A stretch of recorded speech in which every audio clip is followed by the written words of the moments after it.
Hello future advocates and welcome to legal logics. मेरी पिछली video को इतना सारा प्यार देने के लिए आप सभी का बहुत बहुत धन्यवाद। आई होप आपकी तैयारी अच्छी चल रही हो, तो चलिए आज उसे और बेहतर बनाते हैं। इस बार AIB 19 के लिए बहुत सारे स्टूडेंट अंडर कॉन्फिडेंट हैं क्योंकि क्रिमिनल एक्ट्स रिपील हो चुके हैं, बट ये अंडर कॉन्फिडेंस आपको एग्ज़ाम हॉल में बहुत भारी पड़ सकता है। कोई बात नहीं, आज हम उसे दूर करेंगे।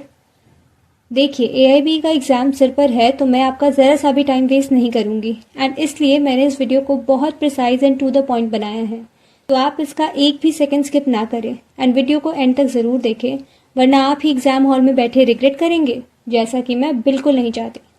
तो चलिए डिस्कस करते हैं सब्जेक्ट वाइज इंपॉर्टेंट टॉपिक्स। तो चलिए शुरुआत करते हैं भारतीय साक्ष्य अधिनियम या फिर इंडियन एविडेंस एक्ट से। इंडियन एविडेंस एक्ट में सबसे पहले आपको देखना ज़रूरी है कन्फेशन। कन्फेशन कितने टाइप के होते हैं?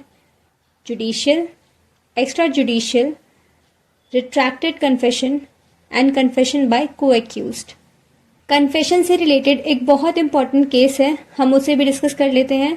उस केस का नाम है पाकला नारायण स्वामी वर्सेस किंग एम्परर।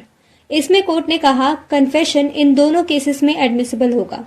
पहला, जहां एक्यूज एक्सप्रेसली एडमिट करता है ऑफेंस को। दूसरा, जहां एक्यूज सब्सटैंशियली एडमिट करता है फैक्ट्स कॉन्स्टिट्यूटिंग ऑफेंस को।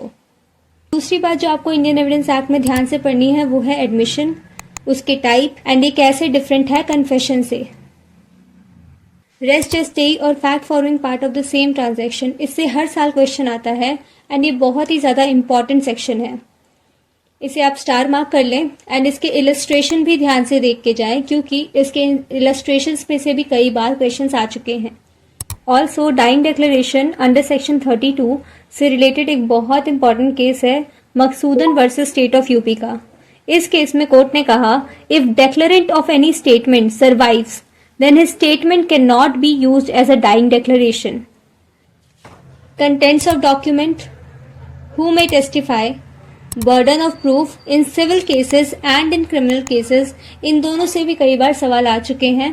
एविडेंस इन सिविल केसेस को आप बहुत अच्छे से देखकर जाइएगा। Admissibility of electronic record, exception of hearsay rule, examination of witness, discuss किए गए सभी टॉपिक्स को एंड एक बार इंडियन एविडेंस एक्ट के इंडेक्स को अगर आप अच्छे से रीड कर लेते हैं तो आपको पेपर में इंडियन एविडेंस एक्ट से या फिर भारतीय साक्ष्य अधिनियम से कोई भी दिक्कत नहीं आएगी। साथ ही साथ अब हम डिस्कस कर लेते हैं cases of Indian evidence act, ताकि आपको एग्जाम में जरा सी भी दिक्कत ना हो। तो हमारा पहला केस है Anwar PV versus PK Basheer. Case में कोर्ट ने क्लैरिफाई किया था the law regarding admissibility of electronic record as secondary evidence should be applied retrospectively और only prospectively. So enough about evidence, moving to the IPC और भारतीय न्याय संहिता। सबसे पहले आपको खोलना है BNS एंड उसके सेक्शन 2 का ओवरव्यू ले लेना है। अच्छे से आपको सेक्शन 2 में जितने भी क्लॉजेस हैं उन सबको पढ़ना है क्योंकि ये बहुत इंपॉर्टेंट है। यहाँ से क्वेश्चंस आते हैं और अगर डिटेल में आ गए, इलस्ट्रेशन से, एक्सप्लेनेशन से आ गए तो आप फंस सकते हैं। तो इस वजह से एक बार रीडिंग ज़रूर कर लीजिएगा अगर आपके पास टाइम है, बट अगर आपके पास टाइम नहीं है तो आप इंडेक्स से उनको ज़रूर एक बार देख लीजिएगा। इसमें जो इम्पॉर्टेंट टर्म्स है वो है जेंडर, जो कि अब चेंज हो चुका है, जिसमें अब ट्रांसजेंडर भी ऐड हो चुका है। Government, public, public servant, government servant etcetera. Now इसके बाद आपको देखना है सेक्शन 4 ऑफ IPC, जो कि एक्सटेंट ऑफ IPC की बात करता है। इससे बहुत बार क्वेश्चंस आ चुके हैं तो इसे बहुत अच्छी तरीके से पढ़िएगा। टाइप्स ऑफ पनिशमेंट, ये भी कई बार पूछा जा चुका है।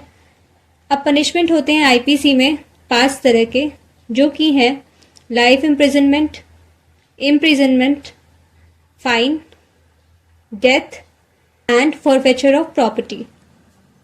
इसके अलावा आपको थोड़ी नॉलेज होनी चाहिए on offences like murder, culpable homicide, criminal conspiracy, abetment to suicide, criminal force. इससे कई बार क्वेश्चन आ चुका है तो इसे बहुत अच्छे से देखिएगा। wrongful restraint and wrongful confinement, mischief, ये भी बहुत इंपॉर्टेंट है, क्रिमिनल ट्रेसपास। इसके अलावा crimes against women which includes rape, dowry death, stalking etcetera. Offences against property which includes theft, extortion, robbery, etc. इसके अलावा आपको देखना जरूरी है justice Verma committee which constituted of 3 member panels and इसे फॉर्म किया गया था to recommend changes to criminal law in India. इसके बारे में सारे पॉइंट्स आप अच्छे से एक बार देख लीजिएगा, इससे भी कई बार क्वेश्चंस आ चुके हैं एंड ये बहुत इंपॉर्टेंट है for criminal law. Now moving to the judgments. इसमें इंपॉर्टेंट जजमेंट है Navtej Singh Johar versus union of India. इस केस ने डिक्रिमिनलाइज कर दिया था होमोसेक्सुअलिटी को। दूसरा इंपॉर्टेंट केस है Bachan Singh versus state of Punjab. इसमें रेयरेस्ट ऑफ रेयर का कॉन्सेप्ट आया था in case of death penalty. इसके अलावा जो इंपॉर्टेंट केस है वो है Vishakha versus state of Rajasthan. इस केस में sexual harassment at work place, gender equality and work place safety की बात की गई थी। इसके अलावा रथिनाम वर्सेस यूनियन ऑफ इंडिया, ये केस अटेम्प्ट टू सुसाइड से डील करता है। इसमें mental distress and mental health support को इम्पोर्टेंट दी गई। साथ ही साथ suicide attempted under mental health care act को डिक्रिमिनलाइज कर दिया गया। अगर आपने आईपीसी में डिस्कस किए गए टॉपिक्स, जजमेंट्स के साथ एक बार बेयर एक्ट से इंडेक्स का ओवरव्यू ले लिया हो एंड आपको शेड्यूल पढ़ना आता हो जैसा कि मैंने इस वीडियो में सिखा रखा है, तो आप आराम से एग्ज़ाम को कॉन्फिडेंटली दे पाएंगे। तो चलिए अब डिस्कस करते हैं इंपॉर्टेंट टॉपिक्स ऑफ सीआरपीसी या फिर भारतीय नागरिक सुरक्षा संहिता। तो सीआरपीसी में आप देखें warrant, summons, summary trial under chapter 21, FIR, complaints. इसके अलावा आपको फंक्शनरीज ऑफ सीआरपीसी के बारे में पता होना चाहिए, जो कि हैं police, magistrate, court of session, witness, expert etcetera. इसके अलावा कई बार क्वेश्चन आ चुका है प्ली बार्गेनिंग से, जो कि चैप्टर 21A के अंदर है। कंपाउंडेबल ऑफेंस के बारे में आपको पता होना चाहिए, ट्रायल एंड डिटेक्शन के बारे में, क्लासेस ऑफ क्रिमिनल कोड, ये बहुत ही ज़्यादा इंपॉर्टेंट है। सेक्शन 6 इसकी बात करता है एंड चैप्टर 2 के अंदर है। तो पूरा का पूरा चैप्टर 2 अगर आपके पास टाइम है तो एक बार रीड ज़रूर कर लें, और अगर टाइम नहीं है तो इंडेक्स से सभी सेक्शंस की हेडिंग्स ज़रूर पढ़ लें।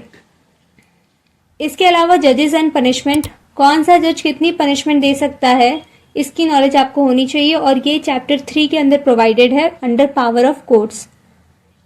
चैप्टर 9 में covered maintenance of wife, children and parents, ये भी बहुत इंपॉर्टेंट है।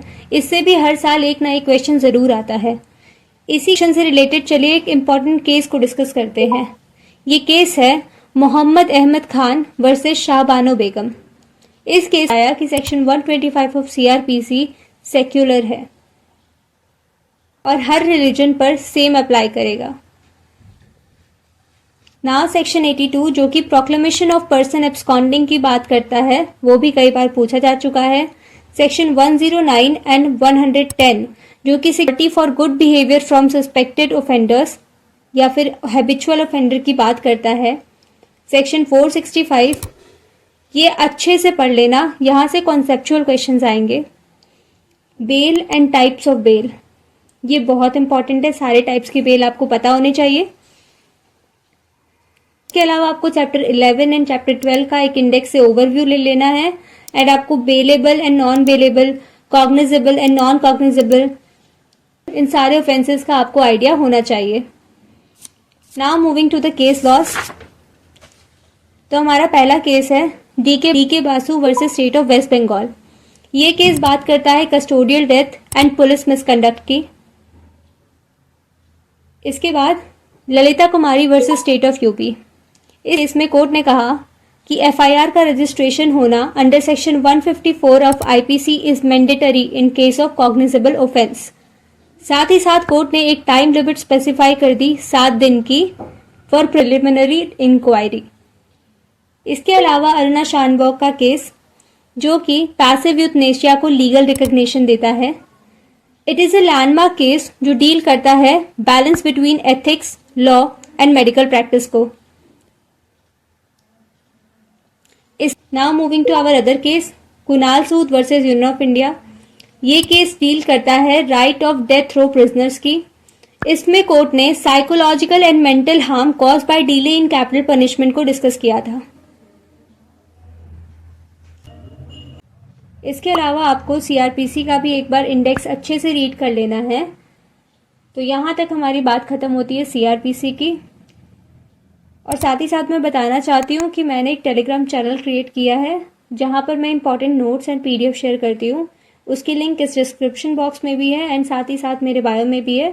तो आप अगर चाहें तो आप चैनल को ज्वाइन कर सकते हैं। तो चलिए अब डिस्कस करते हैं इंपॉर्टेंट लीगल मैगजिम्स को।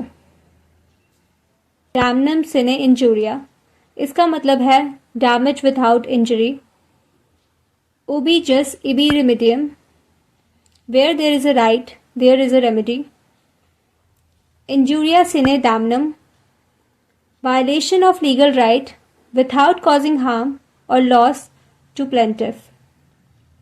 Voluntary non-fit injuria, to a willing person it is not a wrong. इस मैगजीम के ऊपर एक क्वेश्चन AIB में आ चुका है, जो क्वेश्चन कुछ ऐसा था कि X एंड Y दो पर्सन है जो आपस में अग्री करते हैं कि हम एक दूसरे को फेंस करेंगे एंड फेंसिंग के टाइम X को Y से काफ़ी ज़्यादा चोट लग जाती है। तो क्या इस केस में तो वाई इस केस में इनमें से किस ऑफेंस के लिए लायबल होगा? Hurt, grievous hurt, attempt to murder और नन ऑफ दीज। आप इसका आंसर मुझे कमेंट में ज़रूर बताएं। Now moving to our next maxim, res ipsa loquitur means, thing speaks for itself, actus non facitrium nisi mens fitria, there can be no crime without a guilty mind, mens rea guilty mind, actus rea guilty act, actori incumbit onus probendi, burden of proof is on the plaintiff. And that's it for today. I hope you gain conceptual clarity and confidence for your exam. जल्द ही आपसे फिर मुलाकात होगी एक नए video के साथ। तब तक आप कमेंट में मेरे लिए कुछ शब्द ज़रूर लिखें। मुझे आप सभी के कमेंट्स पढ़ना बहुत अच्छा लगता है। ऑल्सो लाइक एंड सब्सक्राइब कर हमारे इस चैनल का पार्ट ज़रूर बने। खूब मन लगाकर पढ़ो। All the best for exams.